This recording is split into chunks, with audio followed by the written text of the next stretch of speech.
Hi viewers, welcome to Savitri గారి వంటలు. అందరికీ హ్యాపీ న్యూ ఇయర్ 2021. జరిగిపోయింది లాస్ట్ ఇయర్. మనందరం చాలా కష్టాలు పడ్డాం. ఇప్పుడైనా కనీసం భగవంతుని ప్రార్థిద్దాం, అందరం బాగుండాలని, కరోనా వెళ్ళిపోవాలని అందరం భగవంతుని ప్రార్థిద్దాం. ఈరోజు నేను మీకు చిన్న సింపుల్ కర్రీ ఒకటి చూపిస్తున్నాను. చపాతీలో కానీ రైస్లో కానీ చాలా బాగుంటుంది. అదేంటంటే పెసరపప్పు కొబ్బరి, రెండే కాంబినేషన్. మీకు ఇంకా వెజిటబుల్స్ ఏం లేవు ఇందులో, చాలా సింపుల్గా అయిపోతుంది. నేను పెసరపప్పు ఏం చేశానంటే 1/2 కప్పు పెసరపప్పు తీసుకున్నాను, కొబ్బరి ఫుల్ కప్పు తీసుకున్నాను. ఎందుకంటే ఇది నానేసుకుంటాం, మనం నానబెట్టుకుంటాం అనమాట. ఒక 20 minutes ముందు నానబెట్టుకుంటే మనకి కొంచెం క్వాంటిటీ పెరుగుతుంది కదా, అందుకని నేను ఇది 1/2 కప్పు తీసుకున్నాను. తర్వాత మిగతావన్నీ కూడా మన పోపు సామాన్లే: శనగపప్పు, మినప్పప్పు, జీలకర్ర, ఆవాలు, ఒక పించ్ ఆఫ్ ఇంగువ. ఎందుకంటే పెసరపప్పు కాబట్టి కడుపులో మనకి ప్రాబ్లం ఉండకుండా ఉంటాను. జస్ట్ కొంచెం ఆరోగ్యరీత్యా నేను వేస్తాను. 2 ఎండుమిర్చి, కరివేపాకు, కొత్తిమీర, సన్నగా తరిగి పెట్టుకున్న పచ్చిమిర్చి. ఇంకా వేరే ఎండుకారం వేయాల్సిన అవసరం లేదు, ఇందులో పచ్చిమిర్చితోనే బాగుంటుంది. తర్వాత ధనియాల పొడి, పసుపు, ఉప్పు, తగినంత ఉప్పు, పోపుకు సరిపడా నూనె.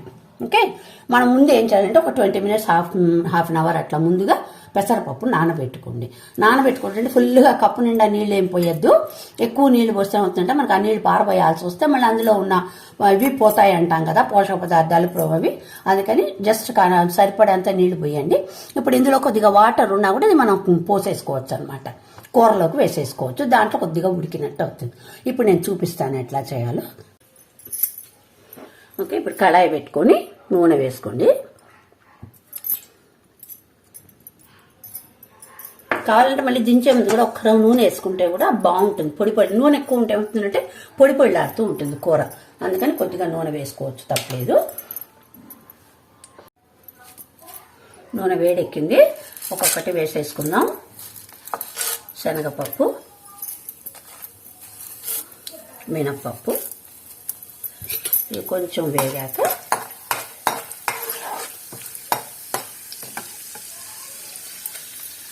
జీలకర్ర, ఆవాలు.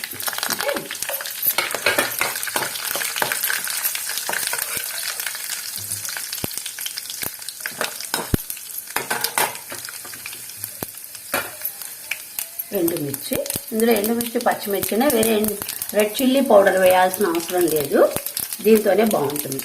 అప్పుడప్పుడు నోట్లోకి చిన్న చిన్న పచ్చిమిర్చిలు వస్తుంటే కూడా చాలా బాగుంటుంది. వేగాక పచ్చిమిర్చి కూడా వేసుకొని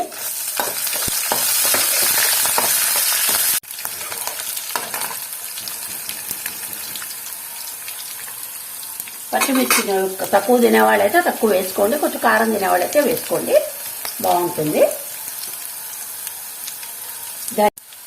ఒక చిటికెడు ధనియాల పొడి, తర్వాత చెప్పాను కదా రవ్వ అట్లా స్ప్రింకిల్ చేయండి. ఇంగువ ఎక్కువ అక్కర్లేదు కానీ బాగుంటుంది, స్మెల్ కూడా. వేసాక ఇప్పుడు ముందు పెసరపప్పు వేసేసుకోండి ఇందులోకి. ఓకే, వాటర్తో సహా వేసుకోండి.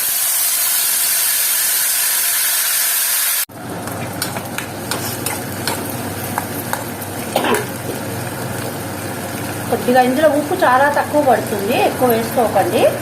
ఎందుకంటే రెండు కూడా స్వీట్ టేస్ట్ కాబట్టి.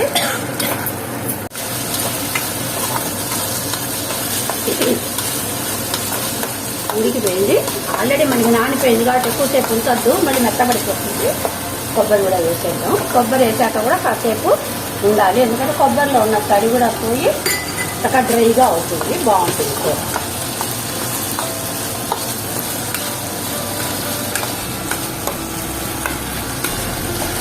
దించే ముందు కరివేపాకు, కొత్తిమీర వేసాను.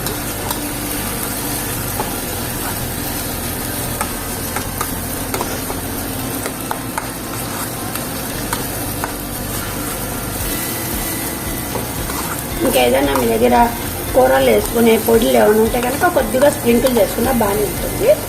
ప్రత్యేకంగా ఏం ఒక్కర్లేదు మసాలా. కరివేపాకు, కొత్తిమీర కూడా వేసి కొద్దిగా నేను చెప్పాను కదా చివరిలో నూనె వేసుకుంటే బాగుంటుందని, కొద్దిగా నూనె స్ప్రింకిల్ చేసుకోండి. పొడిలాడుతూ వస్తుంది కూర. 2 minutes చేసి ఆఫ్ చేసుకుంటాం, ఇది అయిపోతుంది. చాలా సింపుల్ కర్రీ, బాగుంటుంది. చపాతీలోకి రైస్లో కూడా ఇది చాలా బాగుంటుంది. ఓకే, రెడీ అయిపోయింది. సర్వింగ్ బౌల్లోకి తీసాను. ఇది చక్కగా చపాతీలోకి అన్నంలోకి కూడా చాలా బాగుంటుంది. ట్రై చేసి చూడండి. నచ్చితే లైక్ చేయండి, షేర్ చేయండి.